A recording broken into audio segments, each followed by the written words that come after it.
Bueno, vamos a comenzar con los temas del día de hoy. Nosotras somos el equipo 7. El equipo está conformado por María Fernanda, Diana Estefanía, Sharon Samantha y yo, Carolina. Les vamos a hablar sobre atresia, estenosis esofágica, hipertrofia pilórica, atresia de duodeno, atresia de recto e imperforado. La siguiente, por favor. Bueno, vamos a comenzar con la atresia esofágica. La siguiente, por favor. Y tenemos como definición que va a ser una malformación congénita en la cual la luz esofágica se va a encontrar interrumpida y esta va a originar dos segmentos, uno superior y uno inferior. El segmento superior es un cabo ciego dilatado, va a ser una pared muscular hipertrofiada y por lo general este cabo se encuentra en la segunda y en la cuarta vértebra torácica. En contraste con la porción distal, este va a ser un cabo atrésico con un diámetro muy pequeño y una pared muscular delgada. Esta va a tener una longitud variable que se localiza algunas veces de 1 a 3 centímetros por arriba del diafragma. En la mayoría de los pacientes que presentan una comunicación anormal de la tráquea y el esófago, se le conoce como fístula traqueosofágica.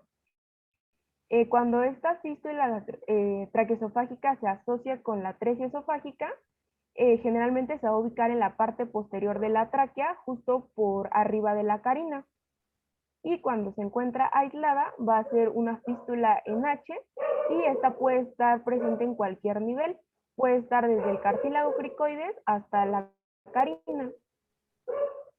La siguiente, por favor. Dentro de su epidemiología tenemos que es una malformación relativamente común. Esta tiene una incidencia aproximada de 1 por cada 2.500 a 4.500 nacidos vivos. Casi un tercio de los niños que van a estar afectados por esta atresia esofágica van a ser prematuros. En México nacen aproximadamente 2 millones de niños por año y se estima que cada año hay entre 500 a 600 casos nuevos que presentan atresia de esófago. Esta malformación no tiene predominio de sexo, pero se ha visto que se presentan casos en hermanos e hijos con padres que han presentado atresia de esófago. También hay algunas otras características relacionadas, como las anomalías cromosómicas, que representan un 6 a 10% de los casos. Estas están relacionadas con las trisomías 18 y 21. Sin embargo, la etiología es desconocida, pero se considera que es multifactorial y que incluye factores genéticos y también factores ambientales. La siguiente, por favor. Ahora tenemos su embriología. Desde el punto de vista embriológico, la tráquea y el esófago se van a originar de la evaginación endodérmica de la pared ventral del intestino anterior. Esto a partir de la tercera semana de gestación. Entonces, el primordio respiratorio va a crecer de forma caudal, mientras que el esófago va a crecer de manera cefálica. Entonces, en este proceso se van a formar unos tabiques laterales, que se conocen como tabiques traqueosofágicos. Estos van a estar separando ambas estructuras. Por delante va a estar la tráquea y luego se van a desarrollar los anillos cartilaginosos y los primordios pulmonares.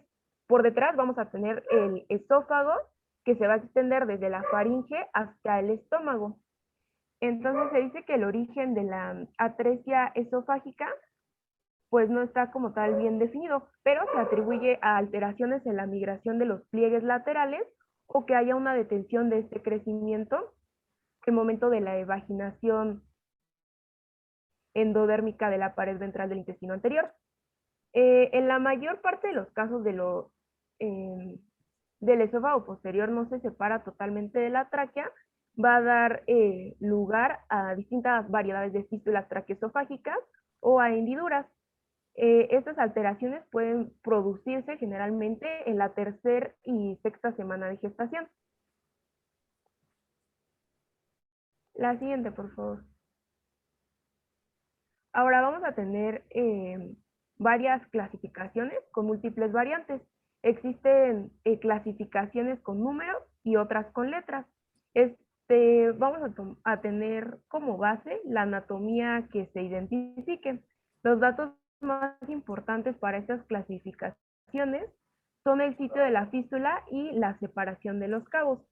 Entonces, tenemos en el cuadro 1 la clasificación de Vogt modificada por Lamb, y esta va a ser, la clasifica en tipo de atresia, características y frecuencia con la que ocurre. Esta nos clasifica de 1 a 6, y en la primera tenemos que la atresia de esófago con ambos cabos esofágicos ciegos y fístula traqueoesofágica. Es importante mencionar esto porque tenemos un tratamiento específico para cada una de estas. Entonces, pues se las menciono rápidamente, que tenemos también la atresia de esófago con fístula traqueoesofágica superior y cabo inferior ciego. En el 3, la atresia de esófago con fístula traqueoesofágica inferior y cabo esofágico superior ciego, que esta va a ser la más común, ya que representa del 80 al 85% de los casos. La atresia de esófago con fístula traqueoesofágica en ambos cabos del esófago, la fístula en H, que es una fístula traqueoesofágica sin atresia del esófago, y por último la estenosis esofágica aislada. También acá arriba tenemos la clasificación anatómica, igual de la atresia de esófago, igual la divide del 1 al 6. En la primera imagen tenemos que es una atresia esofágica pura sin presencia de fístula. En el 2 tenemos la atresia esofágica con fístula traqueoesofágica inferior. Y bueno, pues aquí pueden ir viendo un poco, si no es tan clara la diferencia, pero se va viendo poco a poco. También tenemos la atresia esofágica con fístula traqueoesofágica superior, la tipo 4 atresia esofágica con doble fístula, la tipo 5 con fístula traqueoesofágica aislada, que esta sería la tipo H, y el tipo 6, que es la estenosis esofágica congénita. La siguiente, por favor. Ah, se me pasaba a Ahí mencionar. quédense tantito, por favor. Bueno, uno te voy a pedir que prendas tu cámara, los que por favor prendan su cámara. Hay que tener en cuenta algo súper importante. Según la clasificación que vemos aquí, tanto como en imágenes como lo escrito abajo, lo más frecuente es la atresia esofágica tipo 3, ¿no? Que es la que tiene el cabo esofágico superior ciego y el cabo inferior es el que tiene la comunicación hacia la tráquea. En el 85% de los casos, algunos libros hasta el 89% lo mencionan, ¿no? En segundo lugar es la atresia esofágica tipo 1, que es la que tiene los dos cabos, tanto el inferior como el superior ciegos, y no hay una fístula hacia la vía respiratoria. No sé, es súper importante porque por sola incidencia, nosotros podemos sospechar que cuando un bebé nace y sospechamos atresia esofágica, en el más del 80% de los casos es una tipo 3, ¿no? Si decimos que es una tipo 3, casi estamos en lo cierto. En segundo lugar, si no fuera una tipo 3, que vamos a aprender a reconocerla más al rato con las radiografías, entonces va a ser una tipo 1 y las otras demás son muy raras que ocurran, ¿no? La incidencia es muy baja, a menos del 1%, ¿no? Ahora sí, por favor, continúa. Bien. Se me pasaba a mencionarles en la parte de embriología que van a haber también malformaciones asociadas en más de la mitad de los pacientes que presenten esta atresia esofágica. Principalmente las cardíacas, que se van a presentar en 35% de los pacientes.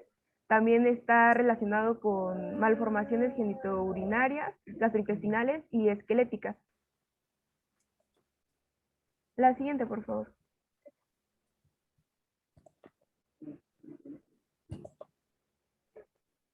Y bueno, dentro del cuadro clínico debemos de sospechar de atresia esofágica durante la atención al recién nacido, cuando haya una dificultad del paso de la sonda para verificar que haya una permeabilidad esofágica.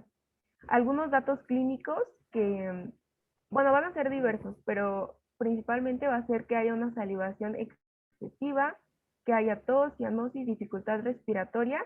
Esta dificultad respiratoria ocasionada por el paso de saliva y luego jugo gástrico hacia las vías aéreas, y también distensión abdominal.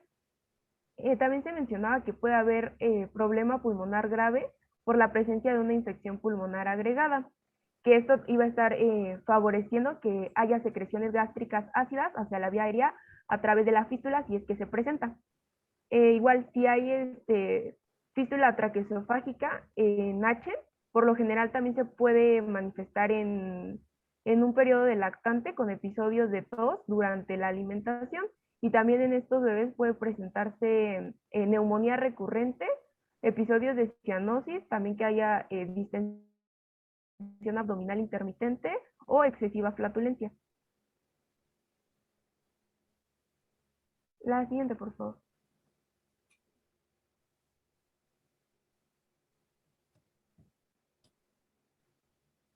Ahora para el diagnóstico lo dividen en prenatal y postnatal.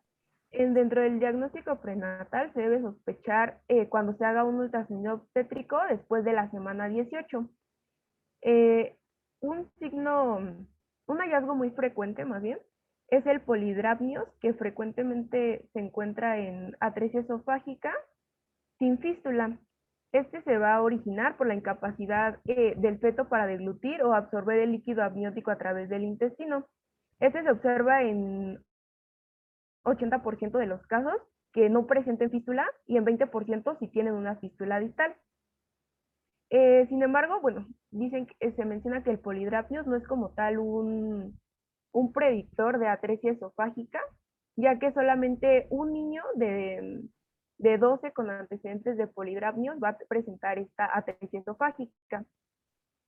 Ahora, si lo combinamos con ultrasonido prenatal, va a sugerir que el diagnóstico con una sensibilidad de hasta un 42%, cuando no se identifica eh, el estómago con líquido en su interior, mientras que si combinamos que haya polidrapnios y en el ultrasonido prenatal sugestivo de atresia esofágica, va a aumentar nuestro valor predictivo hasta un 56%. Ahora, ¿por qué es importante este diagnóstico prenatal? Pues su importancia radica en determinar el riesgo materno-fetal y poder realizar un envío oportuno eh, a un centro de alto riesgo obstétrico. Esto con el propósito de que a esta paciente se le atienda con un equipo interdisciplinario y que la atención del neonato se realice tempranamente para evitar complicaciones posteriores. La siguiente, por favor.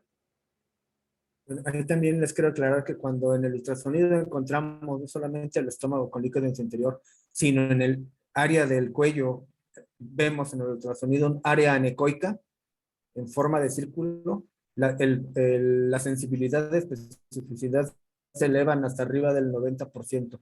Entonces, si tenemos, aparte de en el estómago, esa área anecoica, la tenemos una área anecoica en el cuello, se incrementa muchísimo y es más efectivo. Entonces siempre hay que pedir que busquen en el cuello también. Ahora sí continúen, por favor. Gracias, doctor. La siguiente, por favor. Ahora tenemos el diagnóstico postnatal y se va a observar un alto porcentaje de nacimientos prematuros o de neonatos de bajo peso al nacer.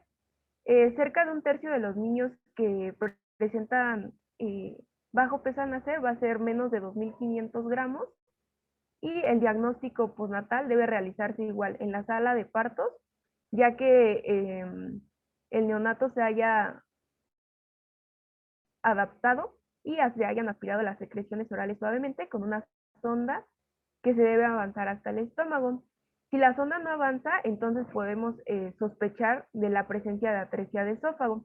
Igual, si este procedimiento no se realiza al momento del parto y el paciente se encuentra asintomático en las primeras horas, luego puede presentar, más adelante puede presentar síntomas como cialorrea, dificultad respiratoria, tos y ahogamiento al momento de la alimentación. También si el diagnóstico se realiza de forma tardía, puede presentarse procesos neumónicos graves que pueden como entorpecer el pronóstico del paciente. Entonces, como nos mencionó Diana aquí en esta diapositiva,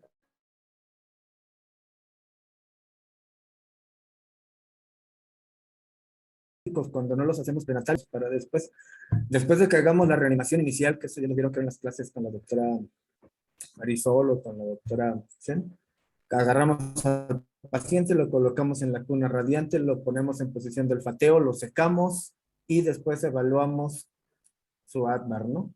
Después de que hagamos eso, lo que sigue es que debemos de agarrar una sondita del número 10 French y tenemos que verificar toda la permeabilidad de todos los orificios, ¿no? Entonces la pasamos primero por las narinas para verificar que no tenga atresia de Coanas, ¿ok? Después la pasamos por la boca. ¿Cuánto lo debemos de pasar para sospechar? Porque si no avanza, ¿qué cuánto? Bueno, que sean más de 10 centímetros de los labios, ¿no? Más de 10 centímetros tiene que pasar nuestra sonda. Si no pasa más de 10 centímetros, podemos sospechar atresia de esófago. Y después volteamos al bebé y también verificamos la permeabilidad anal. Es decir, que en ese momento podemos diagnosticar tanto atresia de Coanas como atresia de esófago o malformación anorrectal, ¿no? Entonces no se nos debe de pasar jamás hacer esa inspección en los bebés recién nacidos, porque luego resulta que pasan a la UCIN, o inclusive algunos se van de alta y luego regresan días después porque no pueden comer, están vomitando o tienen una malformación anorrectal, etcétera. Entonces, es súper importante hacer esa inspección cuando el bebé está recién nacido, o sea, en los primeros minutos de recién nacido. ¿Okay? Continúa, por favor, Diana. Vamos a continuar con los exámenes de laboratorio y gabinete. La siguiente, por favor.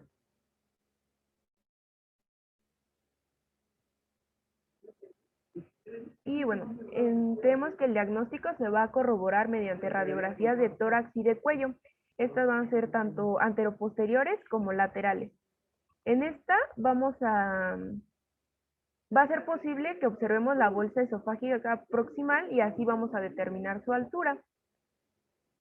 Igualmente, la radiografía toracoabdominal se va a observar para evaluar el parénquima pulmonar. En este se va a observar aire intestinal si se trata de una atresia tipo 3 y ausencia del mismo si fuera una atresia tipo 1. Les menciono esto porque, pues, como vimos, son las más comunes. En la radiografía de tórax también debemos evaluar que el parénquima pulmonar en busca de datos de neumonía o atelectasia. Estos principalmente van a ser de predominio del lóbulo superior derecho. También podemos identificar con esto algunas malformaciones como las cardíacas o las esqueléticas. Igual, aquí se me pasó ponerles, pero si como el tratamiento es quirúrgico, se deben realizar también exámenes de laboratorio preoperatorio, como es la biometría hemática, recuento plaquetario y tiempos de coagulación. Igual con el fin de descartar otras malformaciones, se pueden solicitar otros estudios como el ultrasonido renal, el cardíaco o radiografías de radio y columna. Y ya algunas veces también se puede indicar el análisis cromosómico. La siguiente, por favor. Y bueno, como les mencionaba hace rato, el tratamiento, la clasificación es importante porque de acuerdo a eso va a estar el tratamiento. En la atresia esofágica no se considera como tal una emergencia quirúrgica, por lo que el recién nacido puede llevar su cirugía, se puede llevar a cabo la cirugía una vez que ya se encuentre estable y que se haya determinado el tipo y la gravedad de las malformaciones asociadas. Y en base a esto, nosotros vamos a establecer un plan de tratamiento quirúrgico. También hay situaciones en las que el recién nacido va a requerir el tratamiento quirúrgico de forma temprana, cuando tengan, por ejemplo, los prematuros síndrome de dificultad respiratoria o que requieran de una asistencia mecánica a la ventilación. Bueno, vamos a comenzar con el tratamiento por atresia con fístula traqueosofágica distal, que es la tipo 3. Generalmente se hace una toracotomía con abordaje extrapleural. Esto se va a realizar dentro de las primeras 24 horas de vida y se realiza un cierre de la fístula traqueosofágica inferior, y si la distancia entre los cabos es menor a 3 centímetros, se realiza una anastomosis termino-terminal entre los cabos esofágicos, esto, y como les comento, a través de la toracotomía. También tenemos la atresia esofágica sin fístula, que esta es la tipo 1. En estos casos, si existe una separación amplia entre los cabos esofágicos, se le conoce como long gap, por lo que no es posible que se realice primeramente una anastomosis. Entonces, al nacer, se va a realizar una gastrostomía sin esofagostomía en los casos que el fondo de saco proximal llegue a una altura de T2. Esto con el fin de que esperemos el crecimiento de los cabos y que el proximal por la acumulación de saliva y el distal por la presencia de reflujo gastroesofágico tenga una resolución quirúrgica definitiva, esto por anastomosis. Entonces sería como provisional hacer la gastrostomía y el tratamiento final ya sería la anastomosis terminal. Después tenemos la atresia con fístula traqueosofágica proximal tipo 2 y que igual este va a ser un manejo quirúrgico y este igual va a ser parecido como en los pacientes con fístula distal. Es importante que identifiquemos si hay una fístula traqueosofágica y igual la vamos a seleccionar, se selecciona y se liga igualmente efectuando una anastomosis terminal del esófago. También tenemos el tratamiento para atresia con doble fístula proximal y distal, que es la tipo 4. Igualmente es un manejo quirúrgico similar a los pacientes con fístula distal. Este va a poner énfasis en la sospecha y búsqueda de una fístula traqueosofágica proximal. Y por último tenemos la fístula traqueosofágica en H o tipo 5. Y la cirugía se va a realizar por vía cervical cuando la fístula sea accesible por esta vía, que es en la mayoría de los casos. Pero también tenemos que recordar que la fístula puede encontrarse en el tórax y en este caso el abordaje va a ser transtorácico. La siguiente, por favor.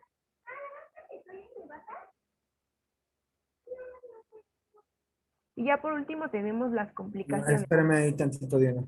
Bueno, si bien el tratamiento definitivo es quirúrgico para cerrar, obviamente si tiene fístula la fístula y para hacer la plastía o anastomosis del esófago, acuérdense que el recién nacido, pues el tratamiento debe ser integral, ¿no?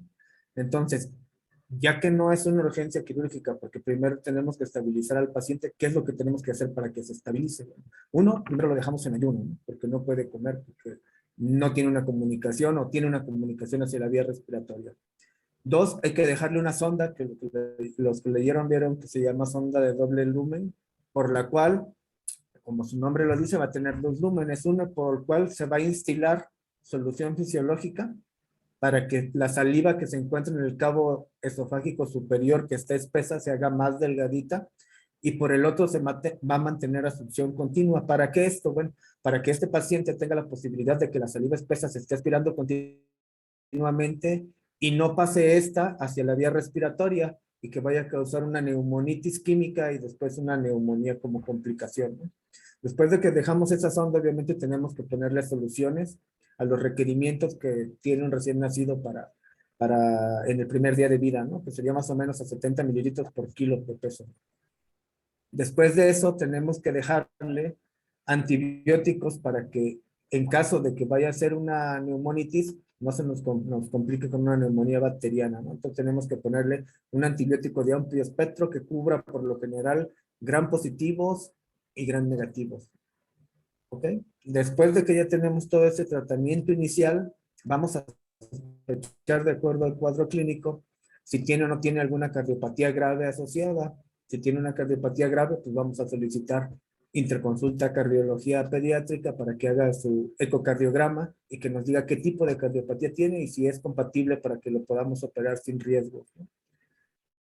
Si tiene también o sospechamos problemas de malformaciones renales o de otros o de extremidades, tendremos que solicitar también ultrasonido renal y de la vía urinaria y obviamente radiografía de tórax y de abdomen. Una vez que ya tengamos todo este abordaje y que el paciente esté estable, ahora sí podemos decidir qué tipo de cirugía vamos a hacer. ¿Okay? Ahora sí continúa, por favor. Bien. De acuerdo. Gracias, doctor.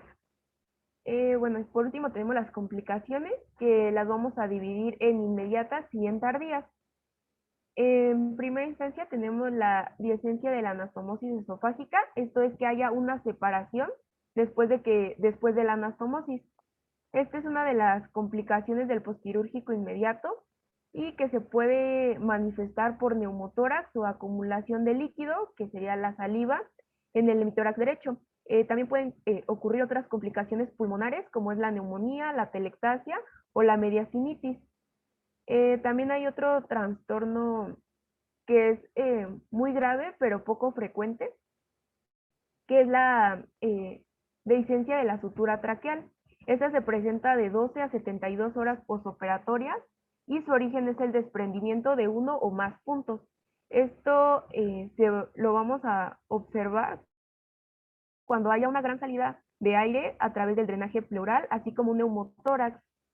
El tratamiento de este va a ser quirúrgico y de urgencia y se tiene que reparar rápidamente la dehiscencia traqueal. Y por otro lado tenemos las complicaciones tardías. Entre las complicaciones tardías se encuentra la estenosis a nivel de la sutura esofágica y esta se va a presentar en aproximadamente 30% de las anastomosis primarias. Esta puede ser asintomática o puede causar disfagia y también se puede detectar a través de un esofagograma y el tratamiento va a consistir en las dilataciones esofágicas, las cuales pueden requerirse semanalmente.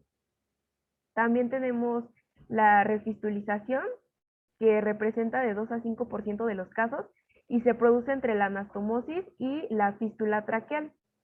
También tenemos el reflujo gastroesofágico, que se va a presentar en un 50% de los pacientes con atresia esofágica corregida y el tratamiento va a ser tratamiento médico antirreflujo.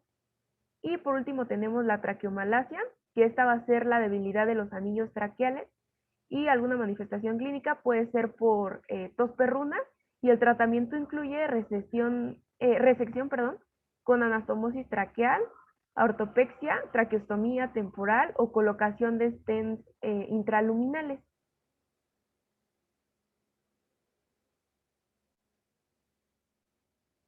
Y bueno, eso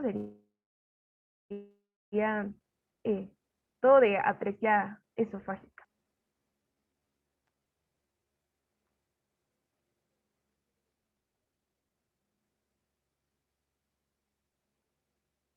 Doctor, tiene su micrófono apagado.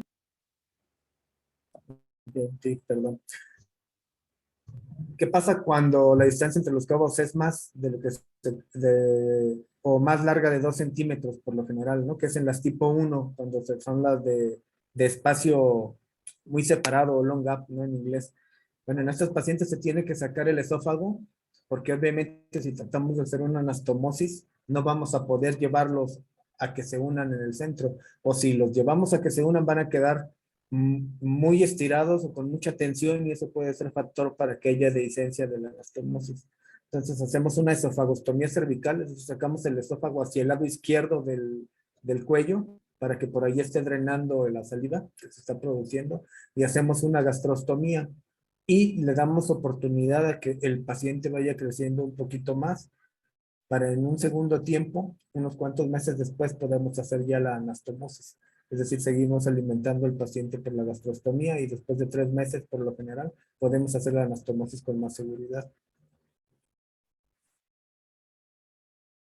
Continuemos entonces con la clase. Bueno, ahora vamos a hablar de la estenosis esofágica. La siguiente, por favor.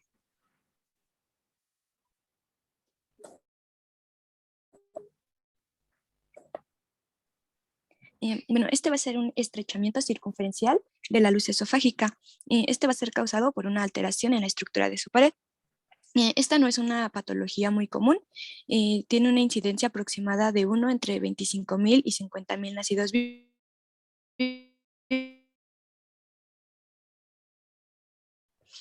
La etiología, pues, no son bien conocidas, pero se cree que es por la recanalización incompleta del esófago durante la 8ª semana o por falta de desarrollo de vasos sanguíneos esofágicos en la zona afectada. Principalmente va a ser en el tercio distal. La siguiente, por favor.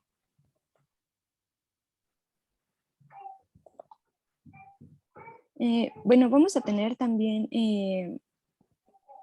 algunos mecanismos por los que se cree que se origina esta ¿Quién estás estenosis. poniendo, La perdón? primera, ¿Quién está hablando? Fernanda Ok. Pinete.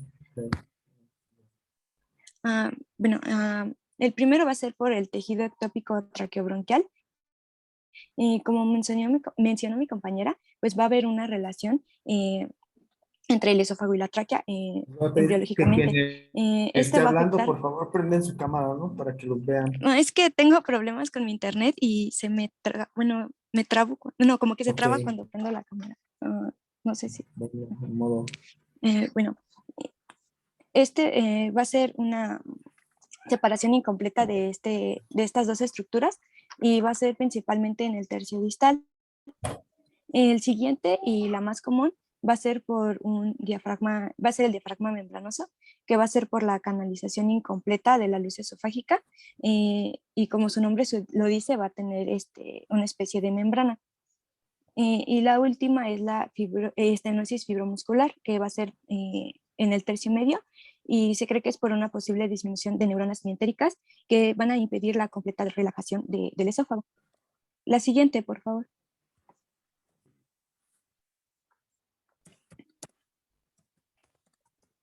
Bueno, las manifestaciones clínicas suelen coincidir con el inicio de la alimentación complementaria. Esta va a ser raramente diagnosticada en el periodo neonatal, a menos que sea una estenosis significativa que origine disfagia a los líquidos desde las primeras semanas, es decir, cuando empiece con la lactancia. Al introducir sólidos en la alimentación complementaria, podemos tener disfagia o dinofagia, vómitos. Estos van a soler contener restos de alimentos sin digerir y ya que no va a tener una correcta alimentación, pues va a haber una pérdida de peso no intencional. La siguiente, por favor.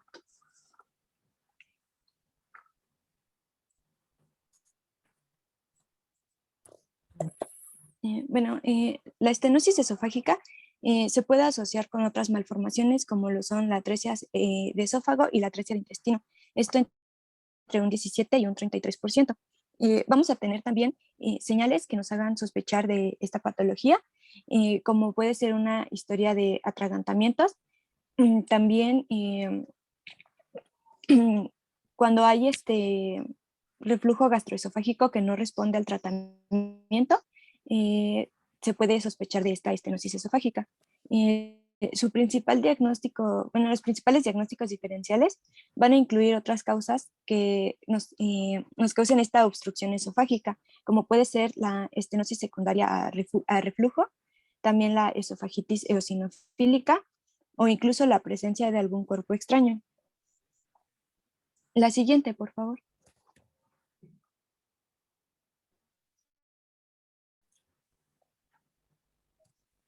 Eh, el diagnóstico va a ser mediante un esofagograma con contraste, va a ser la maniobra diagnóstica inicial o una radiografía de tórax AP y lateral. En estas vamos a encontrar una dilatación proximal seguida de un estrechamiento que va a impedir el pase de contraste, como podemos ver en la imagen del medio. También se puede hacer por medio de endoscopía. Esta va a mostrar un estrechamiento concéntrico, pero lo importante es que esta no va a mostrar alteraciones en la mucosa, es decir, que la mucosa va a ser normal. La siguiente, por favor.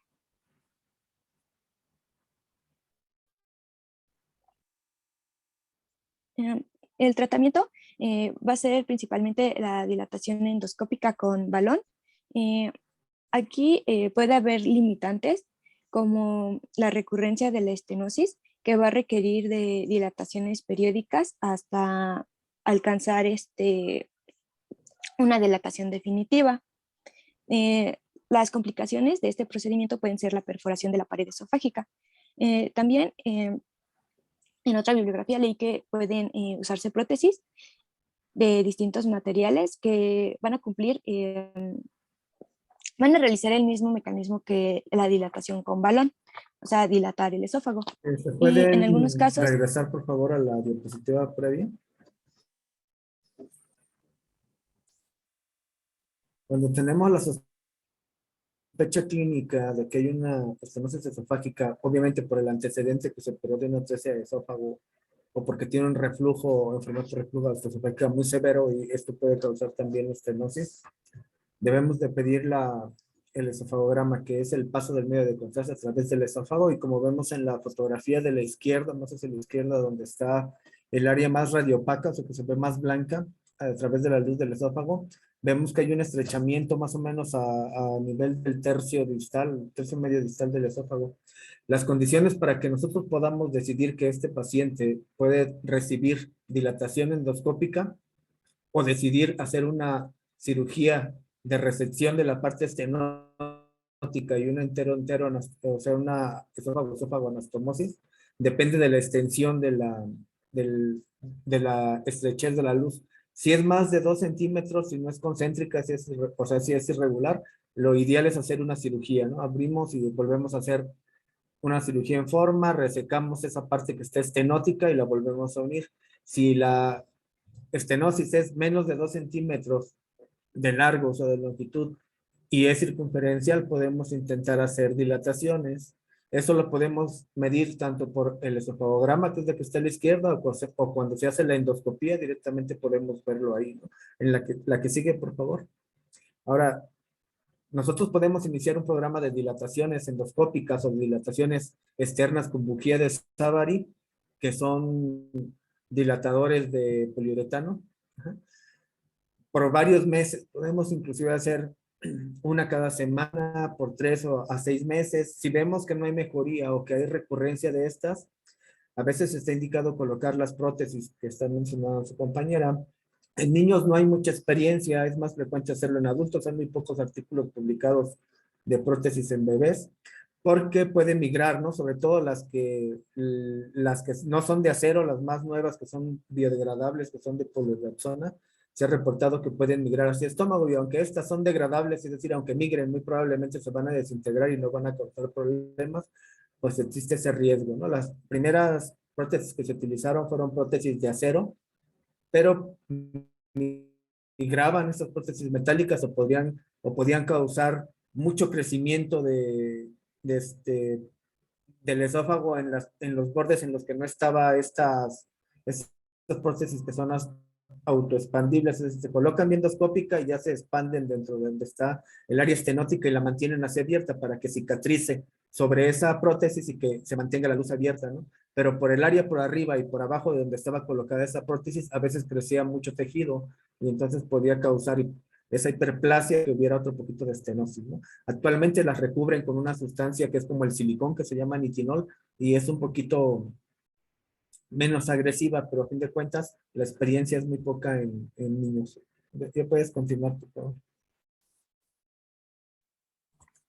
Bueno, como comentó también, puede ser la cirugía, que va a ser la anastomosis de los extremos término-terminal, como ya mencionó mi compañera Carolina. Y bueno, les coloqué un video para que más o menos vieran cómo es la dilatación con balón. No sé si quieran reproducirla o continuamos con el siguiente tema. Reproduzcan la, ¿verdad?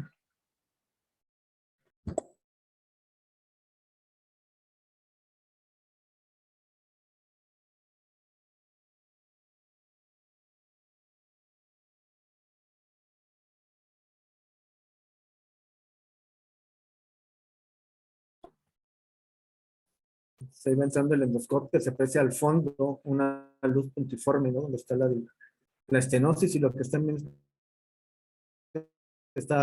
empezando a pasar el balón, que está desinflado, obviamente, a través de donde está la estenosis, y se va inflando poco a poco. Depende qué tan estrecha esté la luz, se va inflando a diferentes atmósferas, a veces hasta 20 atmósferas. El chiste es romper esa cicatriz o esa estenosis. Ahí ya se está rompiendo, entonces tengo un poquito de sangrado ahí, ¿no? Sí. Logran ver, se ve el globo que ya está inflado.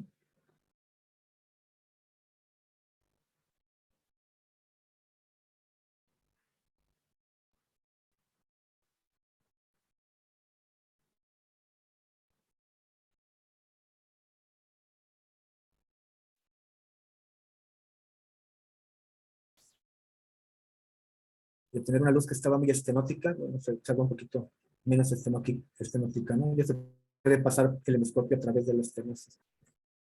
Y obviamente esto va a requerir de varias dilataciones, no es una sola. Y continuamos. La siguiente, por favor. Bueno, ahora vamos a pasar con el siguiente tema, que es la hipertrofia pilórica. Yo soy Diana y les voy a exponer este tema. Disculpen si no puedo prender mi cámara, es que estoy compartiendo y se está trabando un poco la computadora.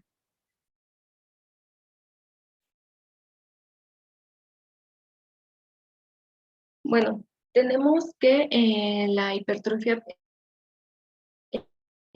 pilórica, su definición pues va a ser la disminución de la luz intestinal a nivel pues, del píloro. Esto va a ser debido a una hipertrofia o hiperplasia de la capa muscular de la porción antropilórica del estómago. Lo que va a generar va a ser un engrosamiento anormal de este. Su manifestación es la obstrucción al vaciamiento gástrico. Tenemos que dentro de su epidemiología, la incidencia se produce en aproximadamente de 2 a 40 por cada 1000 nacidos vivos. También es más frecuente en varones, sobre todo si son primogénitos, y va a existir una incidencia familiar aproximadamente del 15% de los casos. También se considera que esta patología es la causa de cirugía abdominal más frecuente en lactantes menores de 2 meses de edad. Bueno, tenemos que dentro de su etiología, esta pues se desconoce así como una causa, pero pues se encuentran varios factores, ¿no?, implicados a lo que es a la patología. Tenemos los factores predisponentes, que estos son factores genéticos y que van a estar asociados principalmente con algunos síndromes. Alguno de estos puede ser el síndrome de Smith-Ledmy-Oppitz y otro síndrome que es el de Cornelia de Lange. Y también puede estar asociado a otras anomalías cromosómicas, como es la trisonomía 18. También tenemos otros factores intrínsecos que va a estar asociados a agentes farmacológicos, hormonas o factores de crecimiento. En este caso se considera o se ha observado una asociación variable entre el uso de eritromicina en el recién nacido y esta, pues cuando es administrada en lo que es en la primera o segunda semana. También se tiene que la prostaglandina ha sido causantes de lo que son pues esta patología. Se considera que los altos pues niveles de estas se han encontrado en estos lactantes. También lo que es la falta de óxido nítrico, la cual es motivo de una falla en la relajación del músculo pilórico. Dentro de su cuadro clínico tenemos que se va a caracterizar por vómito. Este vómito va a ser no biliar, va a ser proyectil y progresivo.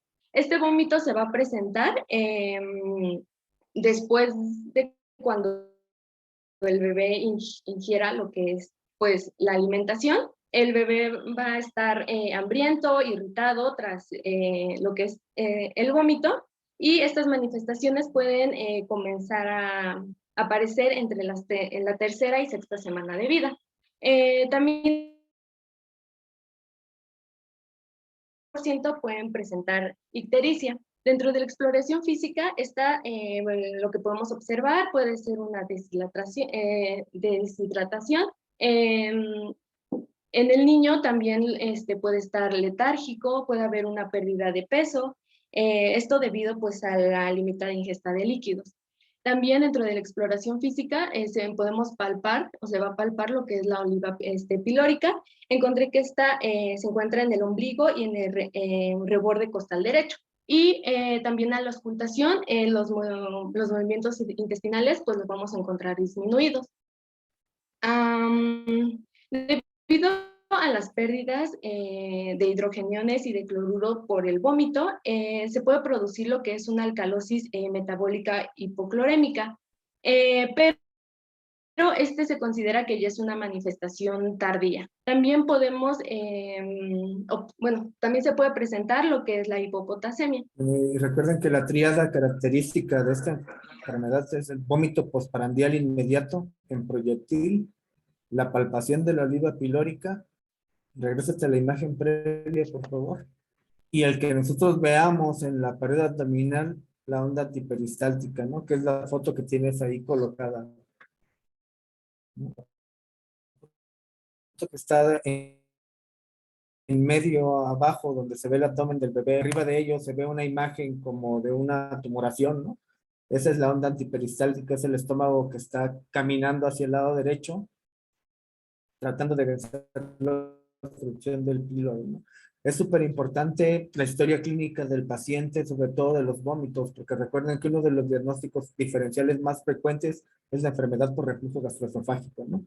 El paciente por lo general empieza a vomitar en la segunda semana de vida, después de los 15 días, y el vómito al principio no va a ser inmediato y postprandial inmediato ni en proyectil, ¿no? Va a ser un vómito postprandial, mediato, a lo mejor vomita un cuarto o la mitad de la toma, y conforme van pasando los días, ese vómito se va haciendo más inmediato, hasta que de pronto llega a ser inmediato y completamente todo lo que el bebé está tomando lo va a vomitar, ¿no? Por eso es vómito postprandial inmediato y es en proyectil, significa que lo avienta con fuerza. Ese vómito es el diagnóstico diferencial con otras enfermedades, como puede ser la enfermedad por reflujo gastroesofágico, ¿no?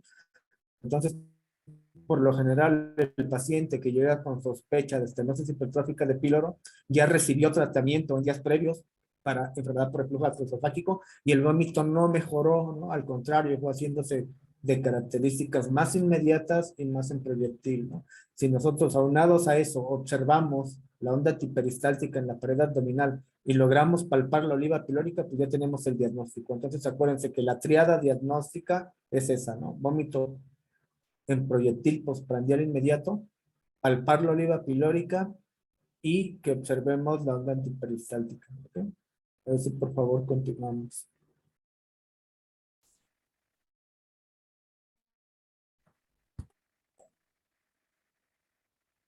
Bueno, tenemos que dentro de su diagnóstico se va a realizar lo que es una biometría hemática, electrolitos séricos, una gasometría arterial. Esta pues para valorar si el paciente, como ya les había mencionado, pues tiene un desequilibrio hidroelectrolítico o en el dado caso presenta una alcalosis metabólica. También se va a realizar lo que es una ecografía abdominal. Esta se considera que es la técnica pues de elección y aquí podemos observar lo que es el grosor del músculo pilórico. Encontré que es superior de 3 milímetros y en una longitud del canal pilórico superior a 15 milímetros.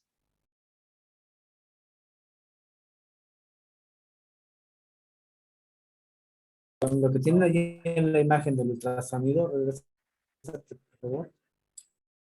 Las medidas que tiene ahí ese ultrasonido, si ven la línea A, que va de un punto al otro punto, esa es la longitud del píloro, ¿no?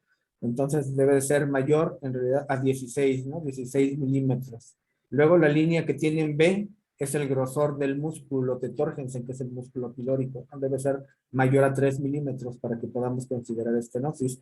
Y la otra medida que nos faltó ahí es el diámetro completo, que sería desde donde está la línea B hasta donde termina abajo la otra pared del músculo, ¿no? Atravesando hasta abajo, como si midiéramos 2 veces la línea B, que debe ser mayor a 14 milímetros, ¿no? De ancho o de diámetro. Entonces, si recuerdan los que ya rotaron conmigo, si nosotros hacemos la analogía de pi, ¿se acuerdan? 3.1416, esa es súper rápida para que nos acordemos rápidamente de cuáles son las medidas que debemos de encontrar en el ultrasonido en la estenosis hipertrófica de píloro. Entonces, acuérdense siempre de pi cuando ven el ultrasonido y midan, ¿no? 3.1416. 3 de grosor del músculo, 14 del diámetro y 16 de largo, ¿no? Si tenemos más de eso, estamos hablando ya de estenosis hipertrófica de píloro por ultrasonido. La que sigue, por favor. Así continúa. Sí, también tenemos que dentro del diagnóstico podemos realizar lo que es la radiografía simple de abdomen, donde aquí va a haber una distensión gástrica con escaso gas distal. Y también una radiografía con bario. Bueno, leí que solo se realizaba en pacientes que que al realizarles una ecografía, pues los datos no fueron como concluyentes.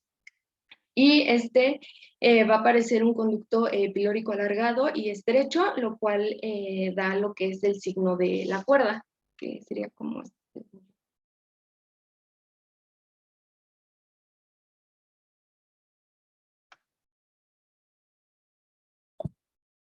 Yo solo recordar que actualmente el estudio con medio de contraste casi ya no lo utilizamos por el riesgo que tenemos de que el paciente broncoaspire el medio de contraste, ¿no? Entonces, lo ideal es que uno hagamos el diagnóstico clínico, ¿no? Acuérdense que en México tenemos la escuela francesa y siempre debemos de darle más importancia a lo clínico, ¿no? A la inspección, a la exploración física, a la semiología de los síntomas que presenta el paciente. Si clínicamente no logramos hacer el diagnóstico, bueno, nos vamos a apoyar entonces de estudios de gabinete. Y siempre vamos a empezar por el estudio que sea menos invasivo, ¿no? En este caso, el ultrasonido. De hecho, los que leyeron, en su resumen, la gran mayoría, lo que dice la guía de práctica clínica, ¿no? El gol estándar cuando no hacemos el diagnóstico por clínica es el ultrasonido, ¿no? Porque es menos invasivo y porque las medidas ya están bien establecidas desde 1970 y tantos que se publicó en el Radiology. Entonces, cada vez menos estamos utilizando estudios de contraste. Uno, porque exponemos al paciente a radiación, ¿no? Y dos, porque el exponerlo al medio de contraste puede hacer que como está vomitando pueda broncoaspirar este contraste, nos cause una neumonitis química, ¿no? Pero bueno, cuando se hace estudio con medio de contraste, lo que observamos es lo que dice su compañera, ese paso de poco medio de contraste a través de la luz pilórica estrecha hacia el duodeno, ¿no? Y que como epónimos me pueden llamar como quieran, o sea, nosotros debemos de describir que hay escaso paso del medio de contraste, ¿no? Algunos lo conocen como el signo de la cuerda, otros le dicen el signo de la cola del ratón, otros le dicen el signo del hombro, otros el signo del pico de pájaro, etcétera. Hay muchísimos epónimos. Pero lo importante es que nosotros veamos que hay mucha disminución de la luz pilórica cuando pasa el medio de contraste a través de ella, ¿no? Ahora, continuemos, por favor. Sí. Bueno, tenemos que esta enfermedad va a tener muchos diagnósticos diferenciales, como es una mala técnica alimentaria, una malrotación intestinal, una alergia a la proteína de la leche. Y bueno, en la bibliografía mencionaba que también uno de sus diagnósticos diferenciales es la atresia píloro, perdón, y la atresia del duodeno. Esta lo va a diferenciar porque estas se van a presentar al nacimiento, mientras que la estenosis hipertrófica del píloro, esta se va a presentar a la tercera a sexta semana.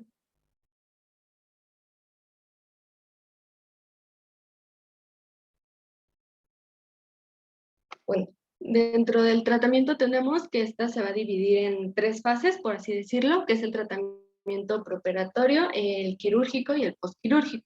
El tratamiento preoperatorio, aquí en el dado caso que exista lo que es una deshidratación o alguna alteración electrolítica, lo que se va a hacer, pues van a ser las correcciones pues, de estas.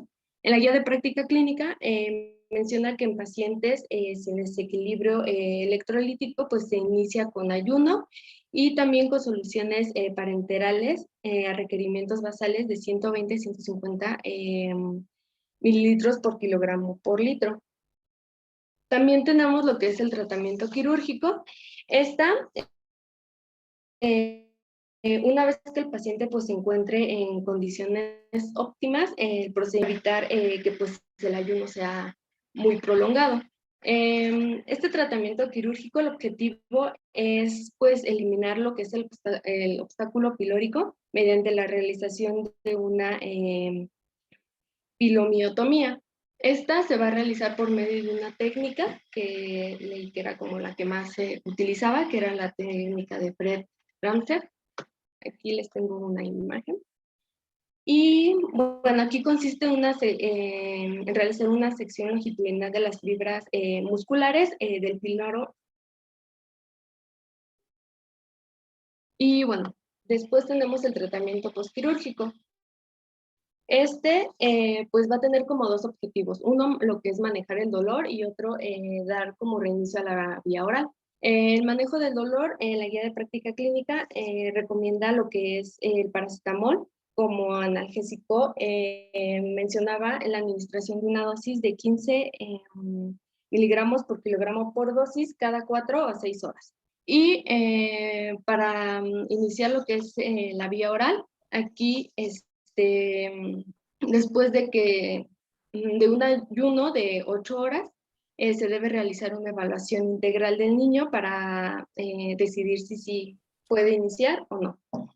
Y también aquí mencionaba como recomendación que después de la cirugía los lactantes pues sean alimentados en forma temprana y escalonada, ya sea con leche materna o fórmula láctea. Dijiste algo que me gustó mucho, ¿no? La evaluación integral del paciente. No es una receta de cocina, o sea, no es las 8 horas a todos les... Siempre hay que revisar al paciente, lo vemos a capacidad gástrica y que si tolera la capacidad gástrica, vayamos incrementando las tomas poco a poco. Es esperado que durante las primeras tomas nuestro paciente todavía pudiera presentar vómitos, aunque esto no va a ser siempre que es esperado que haya todavía vómitos, porque después se asustan, ¿no? Oiga, ya se operó, pero sigue vomitando, sí, o sea, va a seguir vomitando a lo mejor, no todos, algunos, pero es importante que el papá lo sepa para que no se asuste, ¿no? Y que sepa que aunque ya esté operado y esté resuelto, pudiera tener 2 o 3 tomas en las que regresa algo de comida, perdón, de leche, y ya después lo va a ir tolerando poco a poco en esos incrementos graduales que le hagamos. Digo, siempre de preferencia debemos empezar con leche materna. Si no es posible hacerlo así, pues bueno, con la de inicio, ¿no? Cualquiera de ellas. La que sí, ¿quién continúa?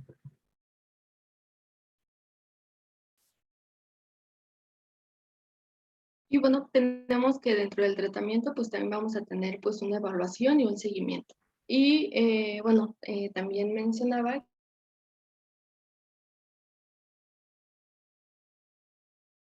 como los 7 días después de y que se iban a realizar controles cada 4 semanas. Y bueno, tenemos que, pues vamos a tener complicaciones, como ya les había mencionado, dentro de la patología, cuando se encuentra un vómito prolongado, pues puede haber lo que es alcalosis metabólica, una hipocloremia, una hipopotasemia, hasta deshidratación grave. Y también vamos a tener complicaciones quirúrgicas, estas son bajas, pero bueno, tenemos las pilorectomías incompletas, en donde pues como tal la incisión no se hace completa y pues hay que volver a operar para realizarla completa. Tenemos las perforaciones mucosas, cuando se perfora inmediatamente, y en las complicaciones de la pared, está más asociada a lo que son abscesos e infecciones después de la cirugía. Bueno, ahora sigue la atresia duodenal, la que sigue, por favor.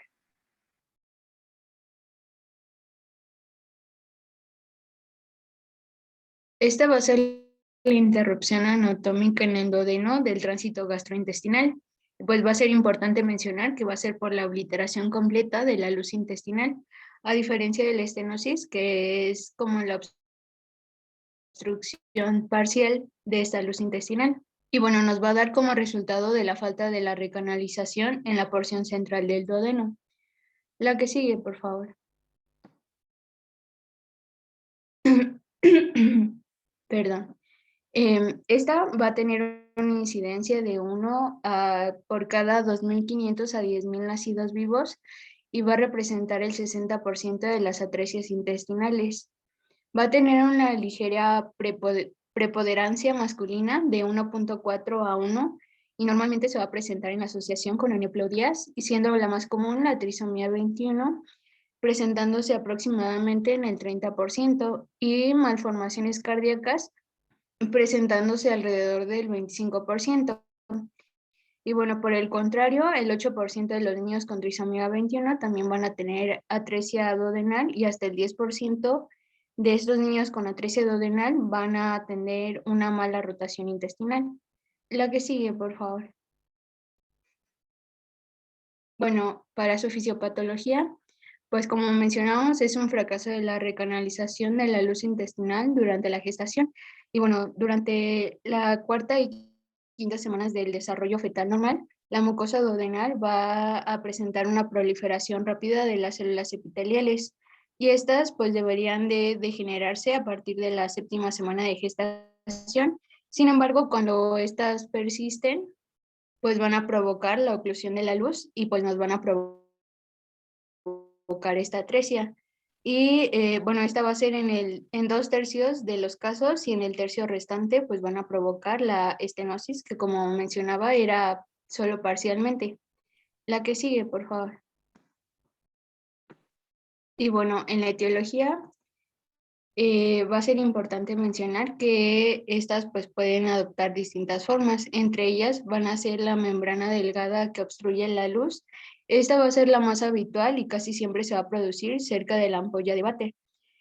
También se puede presentar una membrana distendible en manga de viento y bueno, esta va a ser una obstrucción situada a unos centímetros en sentido distal al origen de la membrana y va a ser muy poco frecuente. También puede deberse a un cordón fibroso corto que conecta dos fondos del saco duodenal ciegos o por un hiato entre los extremos no comunicantes del duodeno.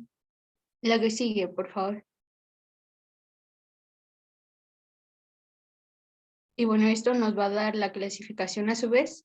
Y en esta, pues, en la imagen A podemos ver cómo se apreciaría normalmente.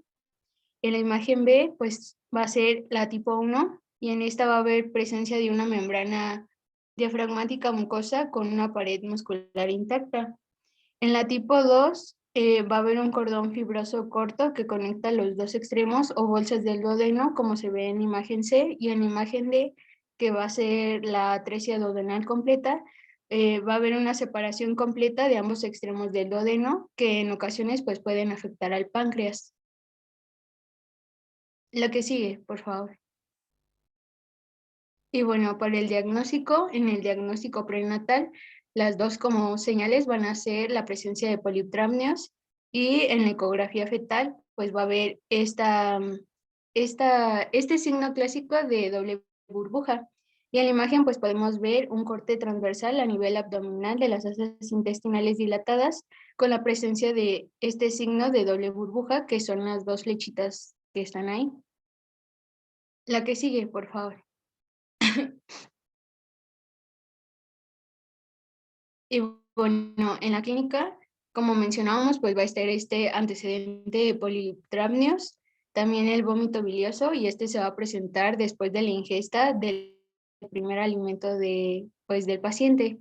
Y pues va a ser bilioso debido a que, como mencionábamos, pues casi siempre va a ser por debajo de la ámpula de Béter, y pues por eso va a ser de contenido bilioso. Y va a ser importante mencionar que en el primer día de vida no va a haber una distensión abdominal, sin embargo, pues posteriormente podría presentarse. En etapas tempranas se van a ver estas ondas peristálticas o también pues se le conoce como el signo de lucha. Y bueno, también en 1/3 de los lactantes se puede presentar ictericia, va a haber una disminución en la frecuencia y volumen de las evacuaciones meconiales, va a haber una pérdida progresiva de peso y deshidratación, y a la exploración física va a haber una distensión abdominal a nivel del epigastrio y en algunos casos puede haber alguna depresión visible a nivel del hipogastrio. Y a la palpación a veces se puede detectar una masa suave en el cuadrante superior derecho eh, debido a este duodeno distendido. La que sigue, por favor. Y bueno, el diagnóstico mediante estudios complementarios, pues como que el euro va a ser la radiografía y se va a buscar este signo de doble burbuja. Y bueno, este va a ser clásico y va a ser producido porque el estómago y el duodeno proximal van a estar dilatados. Y bueno, los estudios de contraste, como mencionaba el doctor, están contraindicados por este riesgo. Sin embargo, pues se pueden utilizar para descartar la malrotación o la presencia de algún bulbo. También se van a solicitar ecocardiogramas, la ecografía renal y radiografías de tórax y columna para evaluar la presencia de anomalías asociadas. La que sigue, por favor. En el tratamiento inicial va a iniciar con la descompresión orogástrica y la reposición intravenosa del líquido. Y bueno, el intestino proximal dilatado se puede adelgazar en un intento por mejorar el peristaltismo. La que sigue, por favor.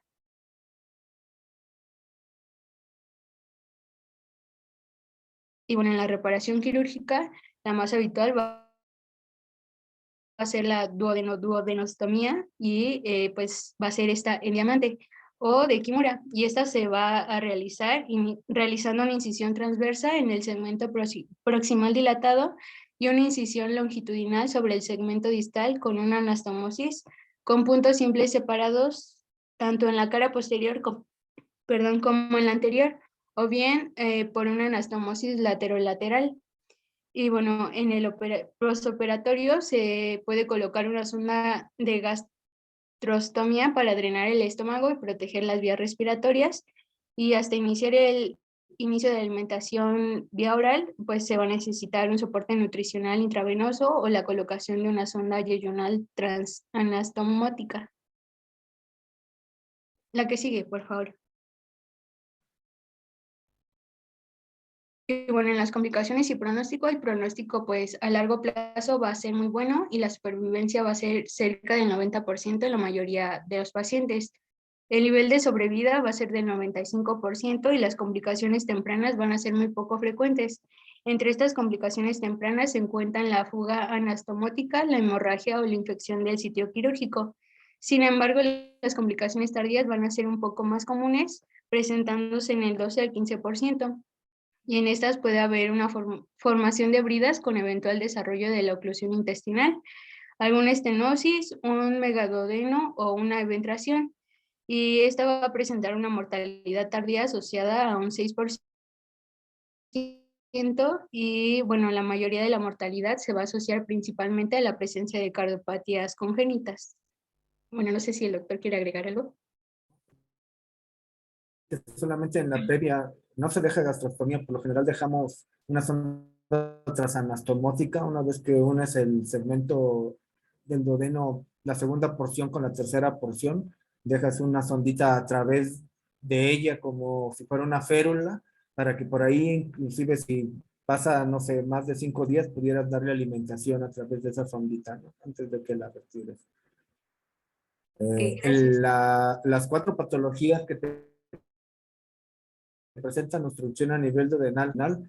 La otra es el páncreas anular, que era la que se veía allí en la foto, ¿no? Veías el páncreas que no rotó completamente y entonces se queda separando entre la segunda y la tercera porción del duodeno. La otra es la arteria mesentérica anterior o síndrome de la pinza mesentérica, es decir, que en lugar de que la arteria mesentérica pase por detrás de la tercera porción, pasa por delante, ¿no? Y la otra es la vena porta preduodenal, es decir, que también igual que en lugar que la vena porta pase por atrás del duodeno, esa malformación congénita hace que pase por enfrente y entonces lo comprime, ¿no? Cualquiera de esas 4 patologías, el tratamiento es el mismo, ¿no? Es una duodeno-anastomosis en diamante o de Kimura. Ahora sí, continuamos, por favor. Bueno, la que sigue, por favor. Gracias, doctor. Y bueno, ahora continuamos con la atresia del recto. La que sigue, por favor. Esta va a ser una malformación congénita y en esta, bueno, la porción anorrectal se va a posicionar de forma anómala fuera del mecanismo esfinteriano del ano. Y bueno, puede ser completa o parcialmente. La que sigue, por favor.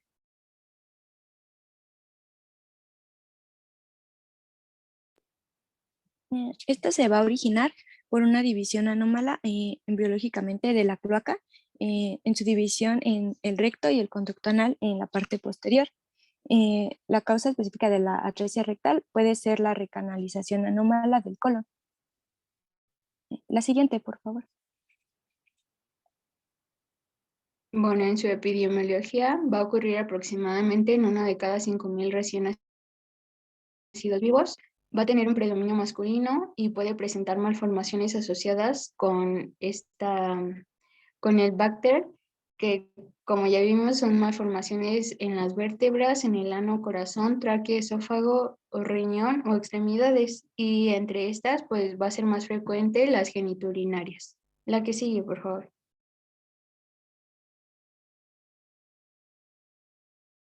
Bueno, tenemos que la exploración física pues va a ser la parte más importante para su diagnóstico y bueno, también la realización de la radiografía de abdomen o la radiografía lateral en posición de cúbito prono. Esta nos va a ayudar lo que es evaluar y valorar la distancia que hay entre lo que es el bolso anorrectal y la piel. También van a existir o que nos van a ayudar también otras técnicas como es la ecocardiografía abdominal o ecocardiografía del canal medular, donde aquí pues, nos va a ayudar a descartar, por ejemplo, si hay o no hay una médula anclada o otras malformaciones genitourinarias.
No nos escucha. Si es que está poniendo, no escuchamos. Un momento, por favor.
Bueno, en esto tenemos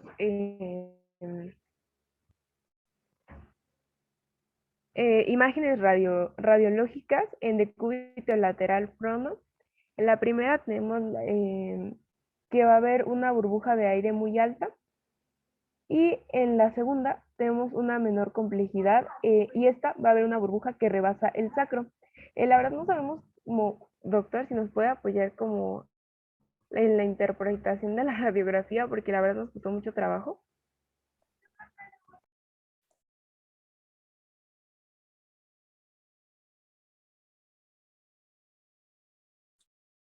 a ver, ¿tienes otra vez conmigo? A ver, Samantha. Pues,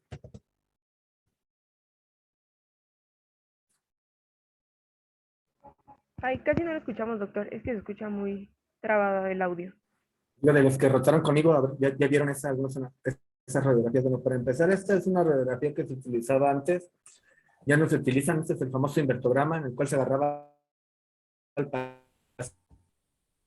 paciente, lo colocaban boca abajo, así como en posición de te voy a bautizar, así colgando la cabecita hacia abajo y le para,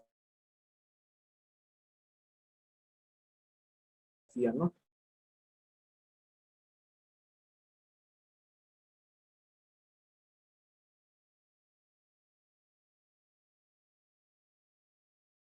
Ahora se toma una adecuada y tomamos la radiografía, es decir, sería esta misma, pero acostado boca abajo, ¿no? Boca abajo con la elevación de la pelvis. ¿Ok?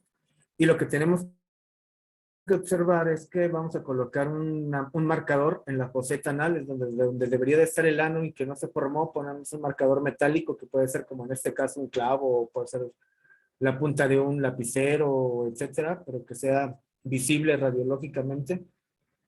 Y vamos a observar hasta dónde llega el aire en el fondo de saco rectal, ¿no? En la radiografía del lado izquierdo, o en la foto de radiografía, podemos ver que este fondo de saco rectal está más de 1 centímetro alejado de donde está la marca que se puso a propósito, ¿no? Si tiene más de 1 centímetro, tratamiento definitivo para bajar el recto hacia la foseta anal. En la fotografía del lado derecho está la marca radiológica radiopaca y observamos que el fondo de saco del recto es una colostomía, solamente vamos a hacer una anoplastía, ¿ok? Con eso es suficiente para resolver el problema del paciente. Y para eso nos sirve esta radiografía en decúbito lateral prono, ¿ok? Aparte de esto, debemos de tomar también una radiografía de la pelvis para observar, bueno, y de tórax, para observar que las vértebras estén completas, porque acuérdense que va asociada a esta patología a algunas otras malformaciones. Entonces tenemos que verificar que no tenga hemivértebras, que estén completas y que esté completo o presente el sacro, ¿ok? Si pueden continuar, por favor. Gracias, doctor. La que sigue, por favor.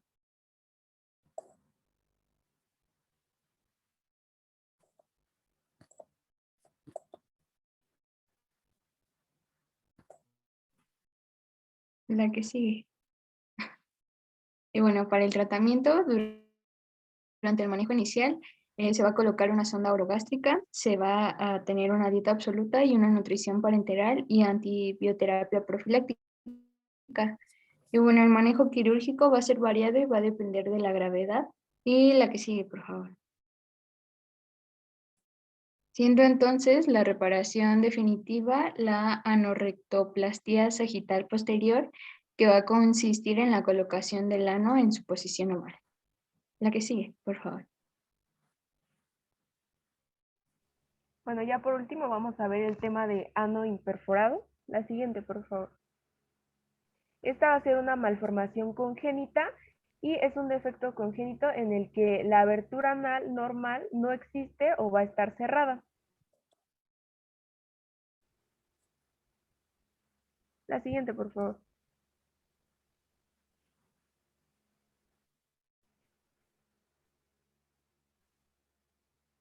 Dentro de su epidemiología tenemos que va a haber un caso por cada 1000 a 5000 recién nacidos vivos. De los defectos estructurales del tubo digestivo, este va a ser el más frecuente y va a predominar en varones. Estas van a predominar las malformaciones altas o intermedias y en un 80% va a haber fístulas entre el recto y la uretra, mientras que las mujeres van a predominar las malformaciones intermedias o bajas. La siguiente, por favor. dentro de su embriología vamos a tener que es el resultado de que más bien no haya una división normal de la cloaca por el septo urorectal. Esto va a estar dividiendo el recto y el canal anal en su parte posterior y la vejiga urinaria y uretra en su parte anterior. Este desarrollo eh, se hace antes de los 49 días de gestación y también se puede producir una falta de comunicación normal de la luz intestinal hacia el exterior, con o sin comunicación fistulosa, ya sea en el perineo o hacia el aparato urinario o genital. La siguiente, por favor.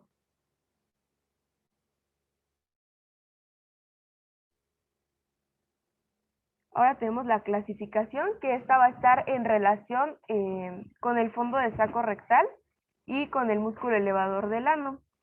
Esto, pues como les mencioné hace un momento en la epidemiología, se va a presentar las malformaciones altas o intermedias mayormente en varones y en mujeres las formaciones intermedias o bajas. Y tenemos un esquema de las malformaciones anorrectales con relación al fondo del saco rectal. La siguiente, por favor.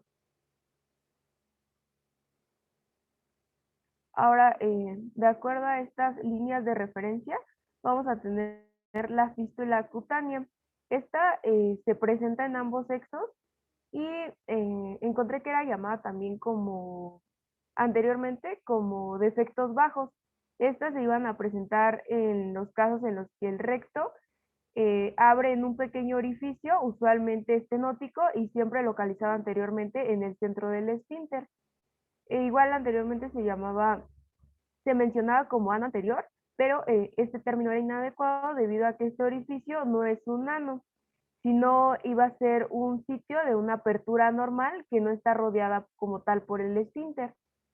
Y también tenemos la fístula rectouretral, que va a ser más frecuente en el sexo masculino, hasta en un 50%. Este puede localizarse en la parte superior o inferior de la uretra. Va a tener dos partes, la parte vulvar y la parte prostática. En la parte vulvar se va a relacionar con los músculos de buena calidad, se menciona, como los sacros, que van a estar bien desarrollados, el surco en la línea media y la depresión anal prominente. Y en la prostática se va a relacionar con un músculo de pobre calidad, va a ser sacro pobremente desarrollado y pobre surco en la línea media. Esta no va a tener una depresión anal visible. La siguiente, por favor. También tenemos la agenesia anorrectal sin fístula. Esta se va a presentar en pacientes con sacro bien desarrollado y músculos adecuados. En este defecto, el recto va a estar localizado a 2 centímetros de la piel perineal y esta también está asociado con el síndrome de Down. Y bueno, generalmente tiene un buen pronóstico. En esta imagen encontramos la malformación anorrectal sin fístula y la ausencia del orificio anal. También en la parte de arriba está la eliminación de meconio por los genitales. La siguiente, por favor. Dentro del cuadro clínico se va a dividir en dos, que las manifestaciones clínicas igual van a variar dependiendo de la malformación. Por ejemplo, puede terminar en un saco que no se conecta con el recto o puede conectarse de forma normal con otras estructuras.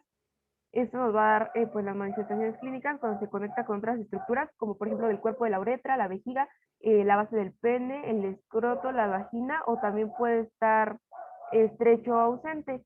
Cuando se conecta, por ejemplo, con otras estructuras, como les mencionaba, las heces o el meconio van a estar saliendo por la vagina o por el pene. En varones se puede presentar distensión abdominal, ausencia de evacuaciones, o como les comentaba, depende de la malformación, va a ser salida del meconio por la orina y también por los genitales. Y en mujeres rara vez va a existir la distensión abdominal y se va a presentar salida de meconio a través del tracto genital. E igual, como les digo, estas manifestaciones clínicas van a variar dependiendo de los problemas asociados.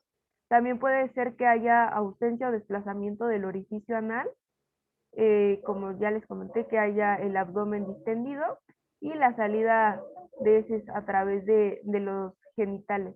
También dependiendo del tipo y la severidad del defecto pueden existir otros síntomas como es el vómito, el dolor, la fiebre o sepsis. También puede ocurrir deshidratación, peritonitis o perforación del intestino. Es importante mencionar que cada niño debe de ser evaluado para determinar quiénes deben ser sometidos a una reparación primaria en el periodo natal y quiénes van a necesitar una colostomía antes de una cirugía definitiva, pero eso lo vamos a ver más adelante en el tratamiento. La siguiente, por favor.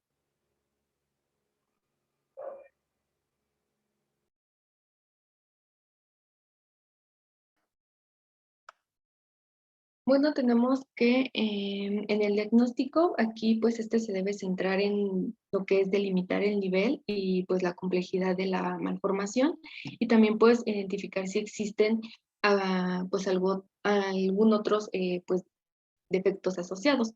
Se considera que estos pacientes tienen pues una alta incidencia de lo que son malformaciones tanto geniturinarias y musculoesqueléticas, generalmente sacras, y especialmente si existe una malformación anorrectal alta, como ya lo había mencionado mi compañera.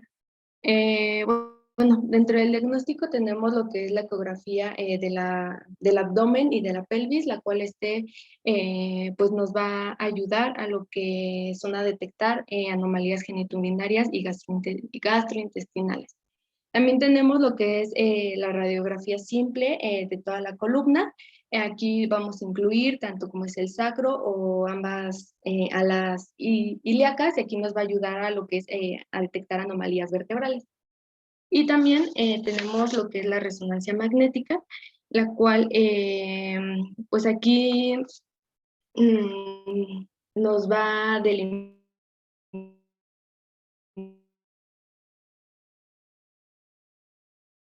cualquier fístula que se encuentre.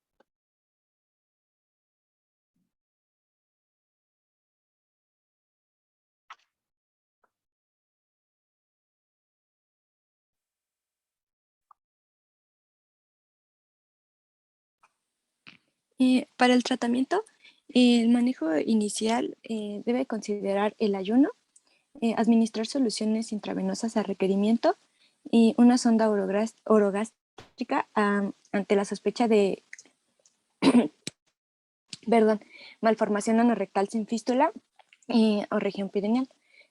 Aquí les coloqué unas imágenes sobre los procedimientos de los que les voy a hablar a continuación, que va a ser la colonostomía y la anoplastía. La siguiente, por favor.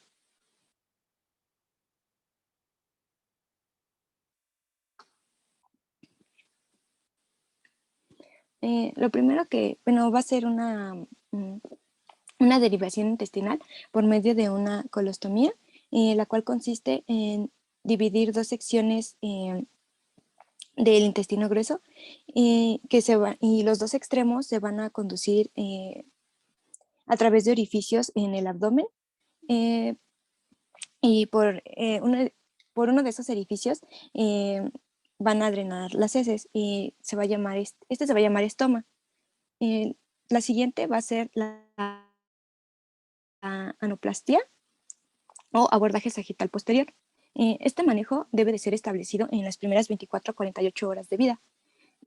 La decisión para realizar cualquiera de estos dos procedimientos o para retrasarlo se va a basar en el examen físico del perine. Para realizar una colostomía, los hallazgos que vamos a encontrar va a ser un perineo plano con falta de pliegue glúteo en la línea media. Y para realizar una anoplastía, la presencia de membrana anal. La siguiente, por favor.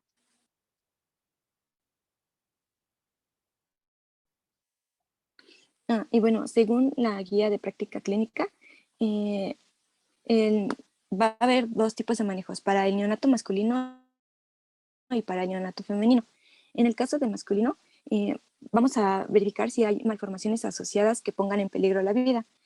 Si las hay, se van a resolver estos problemas clínicos de acuerdo a la prioridad. Para estas, bueno, después vamos a hacer una inspección perianal, donde se va a buscar intencionadamente la permeabilidad anal, el tamaño y la localización del ano, si hay un orificio único en el periné, si hay salida de meconio a través de la uretra peniana o si hay alguna malformación urinaria o genital. Después de hacer esta exploración del periné, se va a hacer también un examen general de orina. Este va a ser para ayudarnos a la busca de una fístula del tracto urinario. Se va a vigilar la evolución en las próximas 24 horas. Si hay signos clínicos, los cuales van a ser una fístula perineal o una fístula en el rafe de la línea media, el tratamiento va a ser un abordaje sagital posterior sin colostomía. Si hay,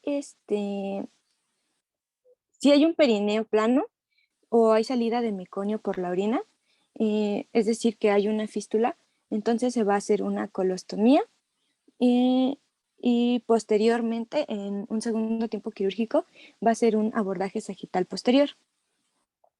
En caso de que no haya signos clínicos, bueno, en las primeras 24 horas no se haya establecido el diagnóstico por signos clínicos, entonces se va a realizar una radiografía lateral en posición prona. Esta, si hay más de 1 centímetro de distancia entre el intestino y la piel, se va a realizar la colostomía y posteriormente en un segundo tiempo quirúrgico, igual el abordaje sagital posterior. Pero si la distancia entre el intestino y la piel es menor a 1 centímetro, va a ser el abordaje sagital posterior mínimo sin colostomía. La siguiente, por favor.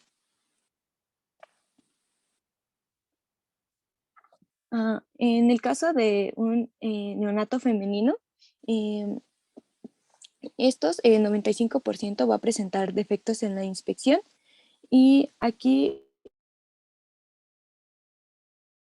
mismo, si hay malformaciones asociadas que ponen en peligro la vida, se van a tratar de acuerdo a su prioridad. También se va a hacer una inspección perianal. Se va a buscar lo mismo que en el neonato masculino, pero aquí se va a buscar la salida de meconio entre los labios mayores. Después de esa inspección perineal y vigilar la evolución por 24 horas, se va a evaluar si hay la presencia de fístulas o no. Si la hay, la cloaca es una fusión del recto, vagina y uretra que van a drenar en un conducto común. Esta va a ser, se va a realizar una colostomía, una vaginostomía y posteriormente un abordaje sagital posterior a los 3 meses, es decir, en un segundo tiempo quirúrgico. Si hay una fístula vestibular o vaginal, se va a realizar primero una colostomía y posteriormente un abordaje sagital posterior. Aquí se excluyen las malformaciones asociadas por medio de un colograma. Si hay una fístula perineal, va a ser un abordaje sagital posterior mínimo sin colostomía. Y en caso de que no haya presencia de fístulas, se va a realizar una radiografía lateral en posición prona y va a ser lo mismo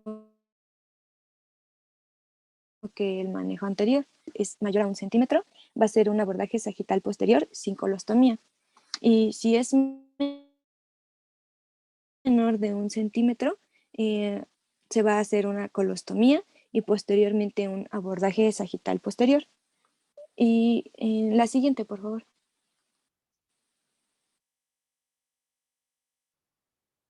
Bueno, aquí está un video que muestra más o menos el procedimiento del abordaje sagital posterior.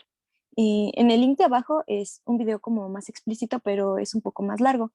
Eh, ¿Lo puedes reproducir, por favor?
Bueno, aquí como podemos apreciar, cuando se hace, como les mencioné, cuando se realiza una colostomía, después de un tiempo, en un segundo tiempo quirúrgico, se va a hacer el abordaje sagital posterior para que exista una comunicación. Si se realiza una colostomía, es importante mantener el higiene del estómago, que va a ser lavar alrededor del estoma, perdón, con agua tibia y jabón neutro. Y es importante que al secar no se frote, sino sea como a toquecitos y posteriormente se va a colocar la bolsa. El tratamiento quirúrgico en el caso del neonato femenino va a ser para tener un control intestinal y mantener una continencia urinaria. Y bueno, es todo del tratamiento. Okay. Entonces, sobre el tema.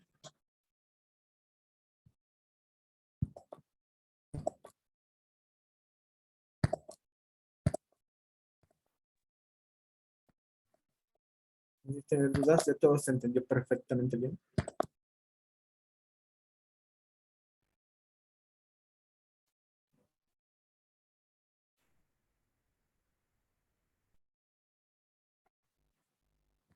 ¿Alguien tiene dudas? Bueno, se fue los primeros 4 temas que estuvieron algo extensos, a pesar de que se hizo, digo, que trataron de hacerlo muy resumido, tuvimos es como muy poco tiempo, ¿no? Para que podamos verlo todo. De todos modos, durante las rotaciones iremos aclarando algunas cosas de las preguntas que tengan y que les puedan surgir.